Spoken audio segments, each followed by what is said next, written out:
Hebrews 11:26, man, I love it, man. It says that Moses, he regarded the disgrace that came, for the sake of Christ as of greater value than the treasures that were in Egypt. We know the story. Moses grew up in the Egyptian household. Although he was a Hebrew, we heard it before, like the Hebrew babies were being killed. And so his mother, she was going to see to it that her son did not die. So she did what she had to do to ensure that he lived. And one thing led to the next. Moses grows up in the Egyptian household, cared for, and brought up and raised. And as he's surrounded with this Egyptian, all the benefits of being Egyptian. He had the riches, he had the honor, he had it all. But he looked over and seen his brothers. He looked over and seen his Hebrew brothers, and they were slaves. He looked over and seen his Hebrew family, and they were in bondage. And it was in that moment that Moses says, I can't stay in my comfort zone while my brothers are over here dying.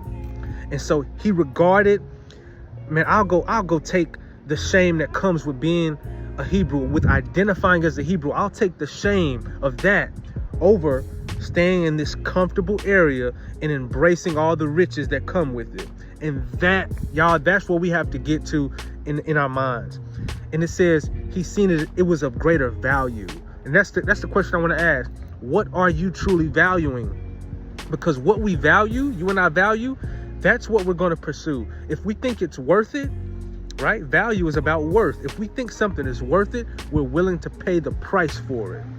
And Moses says, I'll go identify with my Hebrew brothers, even though I got riches over here in Egypt, even though this is my comfort zone, even though I have everything I could ever want.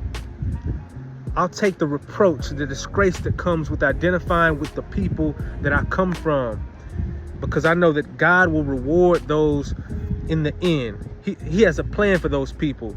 And this is temporary in Egypt, but I'm looking to the eternal. Are you looking to the eternal, or are you surrounded mentally, are you just so focused on the here and now? Y'all, kids, I'm talking to men now, right? Kids, boys, they focus on what's good now. They focus on what's good, what feels right, what feels good. Men push aside what feels good and say, how does it end? How does it end? What is the end result of me choosing A or choosing B? That's what Moses did in Egypt. He says, I'm done. I'm done sitting here in silence while my brothers struggle. I'll go identify with the Hebrews, because I am a Hebrew, and I'll give up this temporary pleasure for purpose, for my true destiny. And that's what God is calling you to do today. It's your boy Rain. If you like what you heard, subscribe, man.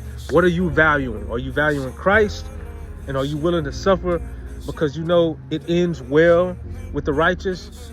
Or do you choose to gain the world? And I'll leave you with the words of Christ. He says, what does it profit a man if he gains the whole world but loses his soul? What will a man give in exchange for his soul? I don't know of anything. Remember, man, if words can hurt, words can heal. Trust God. If you like what you hear, subscribe. I'm gone.